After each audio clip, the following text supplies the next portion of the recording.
If you'd like to make your NFL games a little more interesting, you've come to the right place. It's the Even Money Podcast with Ross Tucker and Steve Fezzik. Yeah, Vegas, baby, Vegas. It is the Even Money Podcast. It's, of course, presented by DraftKings Sportsbook. I adore those guys for a lot of different reasons. Thank goodness for them. Thank goodness for all of you. Thank goodness for August. It's football time. We have a game in 2 nights, which is why we are going to go over how to bet the NFL preseason 101. For some unknown reason, a lot of people don't bet on NFL preseason. They think it's a fool's errand. They think it's a waste of time. I hear this all the time. That's for degenerates. That's for degenerates. You know what? Based on the people I talk to, it's for people that like making money. It's for people that like winning. We're also going to get into some of Steve's official plays for the month of December, getting way ahead of things, taking the line-by-line items that you can bet on already over at DraftKings. Please check me out on social media at Ross Tucker NFL. You can also check out us at Ross Tucker Pods. That's either Twitter, Instagram, Facebook, TikTok, Threads. We are everywhere. A couple more reminders, by the way. You take advantage of a sponsor and you send it to me. You can either have your question for Steve go to the top of our list, which is huge, and you get your question answered soon, or you can also enter into the best ball draft on the Fantasy Feast podcast with me and my co-host Joe Dolan. Winner take all, $500. So it's me and Joe, 10 of you, $500, no entry fee. So let's do it. Very excited to welcome in the star of the show. He is only, and I mean only, on social media at Fezzik Sports, the great Steve Fezzik. Steve, what's up, man? How are you? You know, I love that song by ABBA, The Winner Takes It All. Some underrated music from ABBA, yes. All right, so Steve, this is nuts, but we have the Hall of Fame game on Thursday. So before we get into some of your December bets, we need to make sure people know the rules, or at least your tips for what to do or what not to do when it comes to betting on the preseason. And by the way, what do you think, Steve, of betting on preseason? Is it silly, or is it a good way to make some money and there's good opportunities there? There are tremendous opportunities in preseason. Let me explain why. During the regular season, it is the very rare situation where both teams aren't ultra motivated to win the game. Even in the regular season, when the organization wants to lose, hey, Lovie Smith, the coach, might want to win, and that could ultimately lead to a victory for Houston. But in the preseason, there are times where one coach, he doesn't care. He just doesn't care. He's evaluating talent, and the other team can be giving it much more emphasis, be blitzing their players, etc. The bottom line, the books hate preseason. The bookies don't want to take big bets on it. They just want to try to somewhat balance. And because of that, the limits that they're dealing are so much lower than during the regular season. They're telling you they're vulnerable because of that. And look no further than the line moves. Yesterday, Hall of Fame game, Jets are playing Cleveland. Cleveland's close to home. Cleveland's favored, Ross. Cleveland's a 2-point favorite. Blink yesterday morning, and all of a sudden, it's the Jets that became the 2-point favorite. So a huge line move based upon just one group firing on the underdog that became the favorite on the Jets. Why do you think that line move happened, Steve? What information came out, or why do you think whoever bet what they did? Well, it was Right Angle Sports bet on the Jets. They like the Jets' quarterback rotation, so they fired on it. But I will say this. In the regular season, if you saw a line move from 2 and the other guys became favored by 2, That would not be unprecedented. But in preseason, these moves through the 2s and the 1s, Ross, 1 and 2 are enormous numbers in the preseason.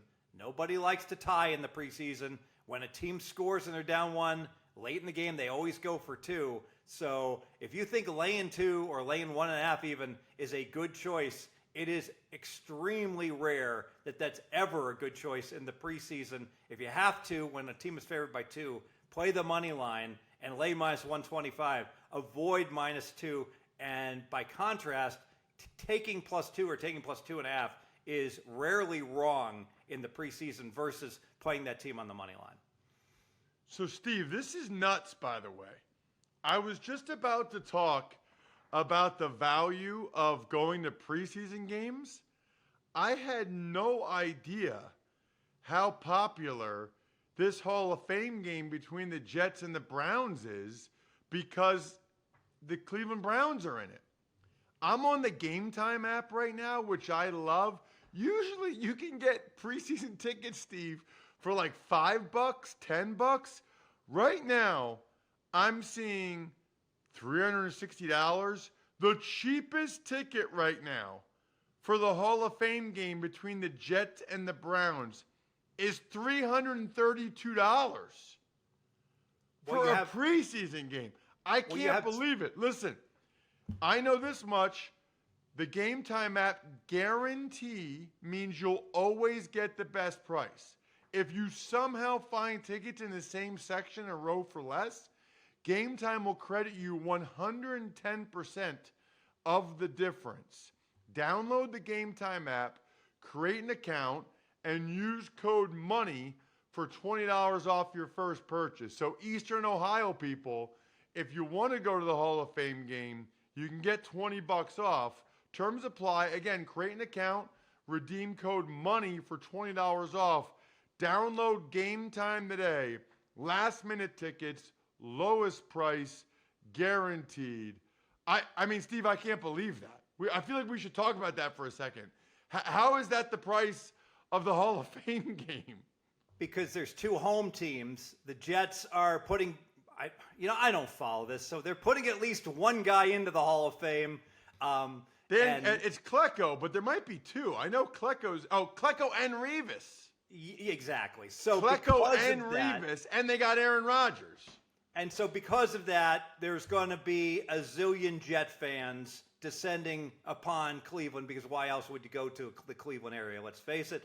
And, Cleveland's close to home, and they have great fans, so that's why there's so much demand. Wow. Okay, so number 1 tip for preseason was, not even a tip. You really just said there's tremendous opportunities, and you talked about the line move. Let's actually get a tip. I think you kind of hinted at it, which is figure out the motivation of the coaches somehow? Yeah, absolutely. So how do you do this? Well, you follow media reports, beat writers, etc. I'll say this. With a 3-game schedule for most teams, obviously Jets and Cleveland will play 4, it is rarely wrong week 2. I love week 2 of preseason. This is week 0, the Hall of Fame game. Week 2, I love betting 0-1 teams that lost their first game playing 1-0 teams because, let's face it, the games are meaningless, but no coach wants to start 0-3 in preseason. You want to get 1 W under your belt. So if a team already has a win, all right, they relax a little bit. And the team that's lost their first game, they don't want to start 0-3, so they're like, all right, we'll put a little more emphasis on winning the second game. That's been a profitable situation over the years. So, isn't it true also, I feel like that was like a lawyer. Isn't it also true, Mr. Fezzik? Isn't it also true, Steve, that we have pretty good documented track records of some coaches like Sean McVay that it seemed like they want to lose preseason games, they don't care at all, versus other coaches like John Harbaugh that are like, no, we want to win every game we're trying to win. You're going the Perry Mason on me, Ross Tucker. Wait, do you know Perry Mason? You're too young for him, right? No, I know Perry Mason. I mean, I never watched it in my life, but I know who it is.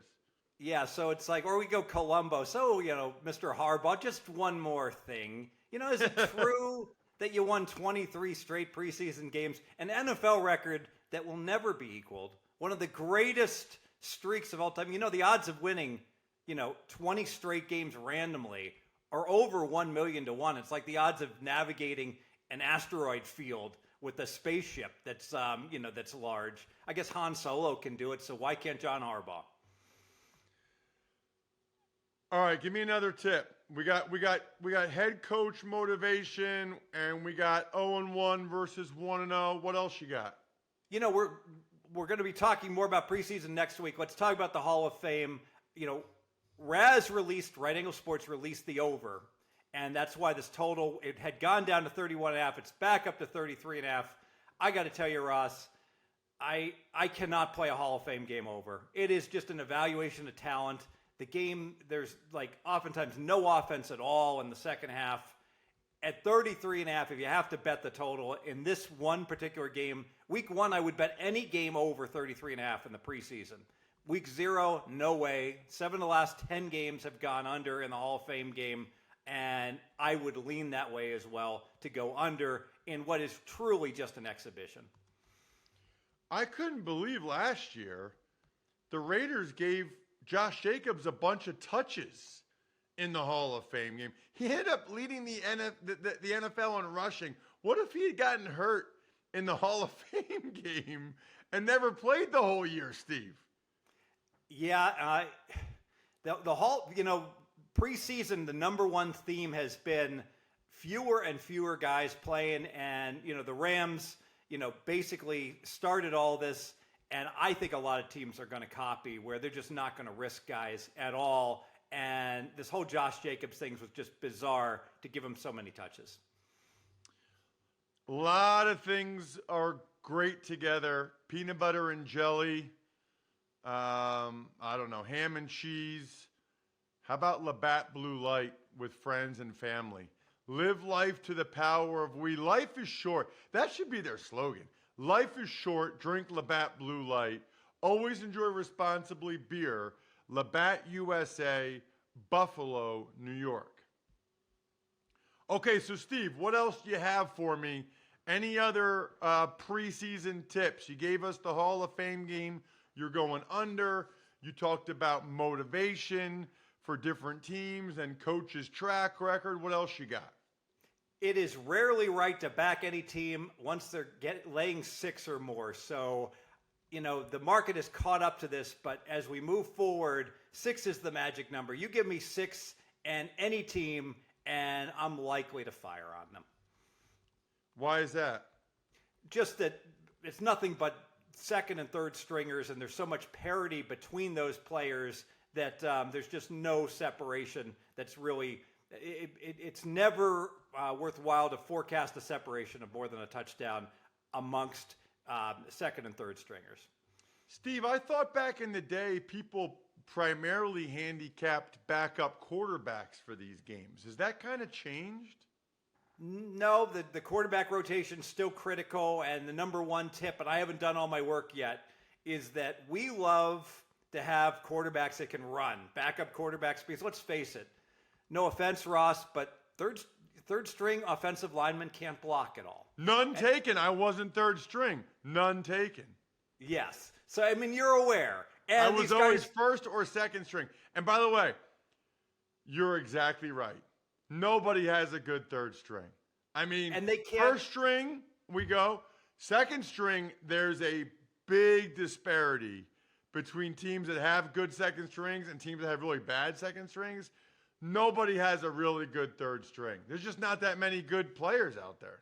And the chemistry is off, so there can be blown blocking assignments and the like. It's a lot easier to play defense where all I got to do is kill the quarterback versus knowing, who I'm supposed to pick up and the like. So you'll see all kinds of plays where run plays where there'll be a 3-yard loss, etc., amongst, the backup linemen. But you know what can curtail that problem? A running quarterback. Because a running quarterback can say crap and just take it and tuck it and run like Seneca Wallace was Mr. August for years in the preseason.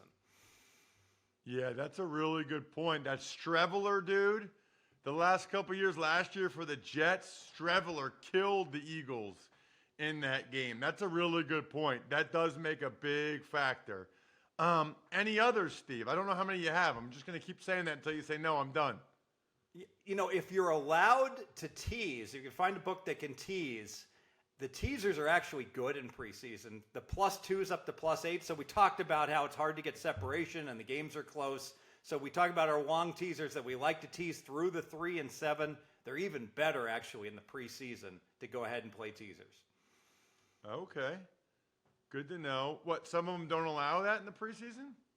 The Dastardly bookie is cautious about allowing teaser bets. Yes, so it varies book by book. Check with your book.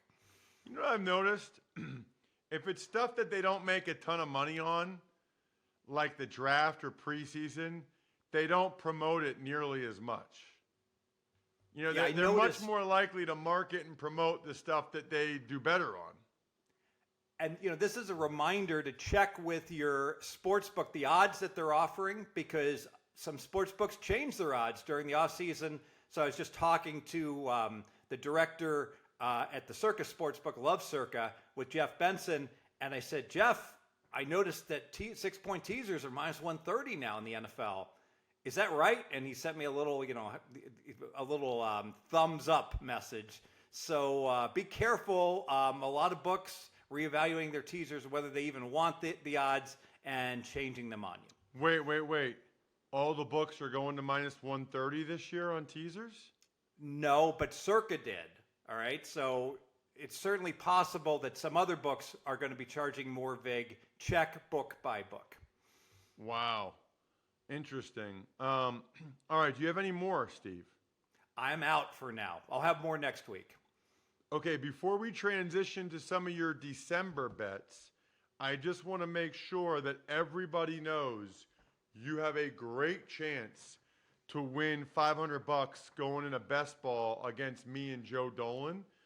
Best ball on DraftKings is bigger than ever. Heck, you can win $10 million in guaranteed cash prizes up for grabs.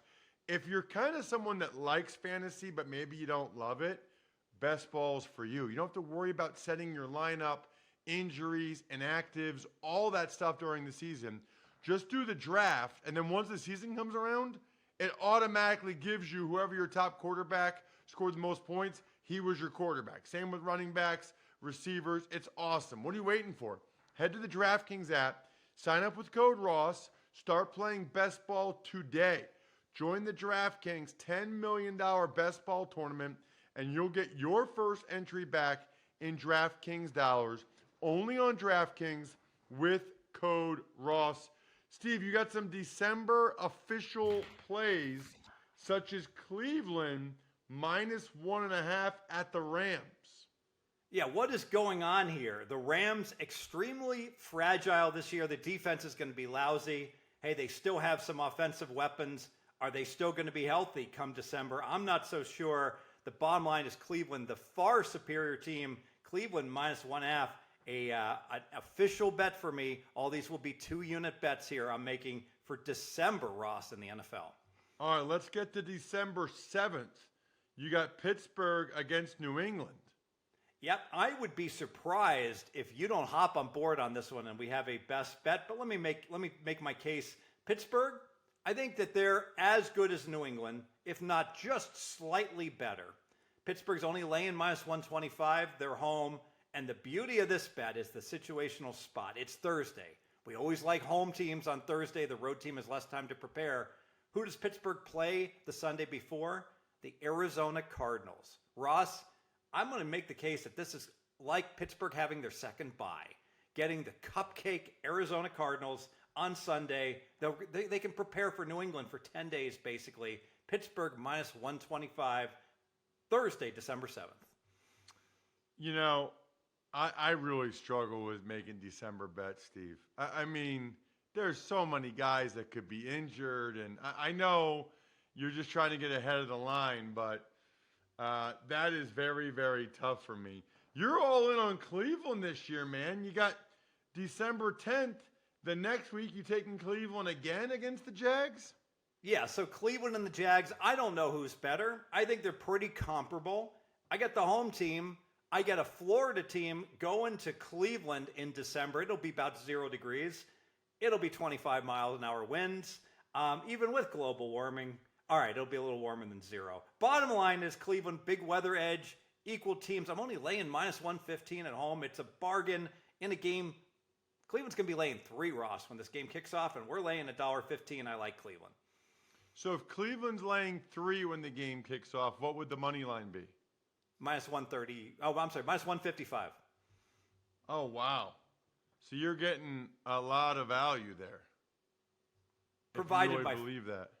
Provided, Cleveland doesn't have a Cleveland type year.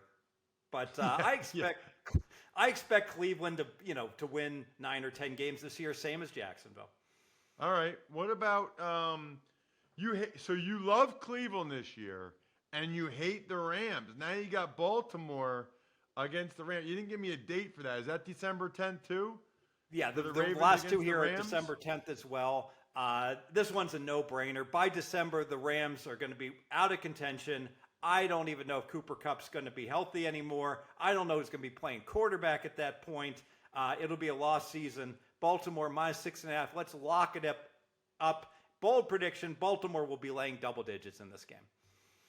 Wow. Why do you have on your note to me minus 6.5, minus 120?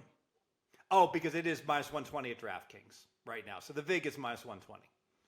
Got it. Oh, I hear what you're saying. Okay. Yeah, I like that one. So far, I really like the Cleveland one against the Rams. I guess I don't like the Rams either because I like the Cleveland one against the Rams. I like the Baltimore one against the Rams. Tell me about Minnesota at Las Vegas. Yeah, so Minnesota, by the way, I've been watching quarterback. I love quarterback. I had no idea that Kirk Cousins was so cerebral and but you don't need to be cerebral to Tell beat me the about it. Raiders. I haven't watched the show yet. Jack says I'm in it a couple of times, but I don't really watch TV that much. So you get unless it's a live sport. So why do you like it so much? I like it because I'm a math geek, and they focus on Mahomes and Mariota and Cousins a lot of their time spending learning the plays, and they're working with their wives, and they're working with others, and they're the route trees for all the receivers, and it shows how you can be the greatest athlete in the world if you're not trying to solve this Rubik's Cube 2 hours a day mentally. You're not going to succeed in the NFL because all these guys, I was amazed how focused they were, with all of it, and even Mahomes. He practices all these crazy passes that looks like he's just improvising. He practices hours and hours of stretching his body and throwing across his body and the like. It really is remarkable. You know who doesn't practice? My Raiders. We're flaky. We're a team that football just does not seem to be a priority in town based upon what I see in the casinos and the interaction and the parties and the softball games that the Raiders have. The Raiders are bad. The Vikings are a borderline playoff team. The Vikings will travel. There'll be lots of Viking fans here in Las Vegas. If somehow they can navigate the traffic, because, the F1 racing will be over with. Our town is besieged with construction. Don't come here until after November 18th. Vikings minus 115, best bet. You know what I love about you, Steve? This is an international podcast about betting that people really like, and it's ranked top 5 in any ranking I ever see. I love that you're dying to talk about the traffic in Vegas. You're dying to complain. You know who cares about the traffic in Vegas? You. Just you. Well, all the F1 people that are coming from Europe, because it is an international podcast, don't come to Vegas in February. In November. You will have a miserable time. You won't be able to get from the airport to your hotel. Cancel your plans. You're going to have a miserable time. Wait, is that when the event is? The F1 event? November 16th. It goes for a week. Because I didn't even tell you this yet. I'm coming out there September 16th for Vanderbilt at UNLV. See, now the traffic affects me. Now I'm mad. Now I'm not happy with F1 having this event. See, Steve, now it affects me, so now I give a you-know-what. When it takes you an hour to go from the airport to your hotel on the Strip, you will be in agreement. Oh, man, I'm glad you told me that. Check him out on social media at Fezzik Sports. He's a living legend. I am at Ross Tucker NFL. We are at Ross Tucker Pod. Whatever platform you're on, follow us so you can see the highlight clips of this show or the others. Other than that, good luck, everybody. Hope you guys win some money. Thanks for listening to the Even Money Podcast. Make sure to also subscribe to the Ross Tucker Football Podcast, the Fantasy Feast, Business of Sports, and the College Draft. All available at Apple Podcasts, rosstucker.com, or wherever podcasts can be found.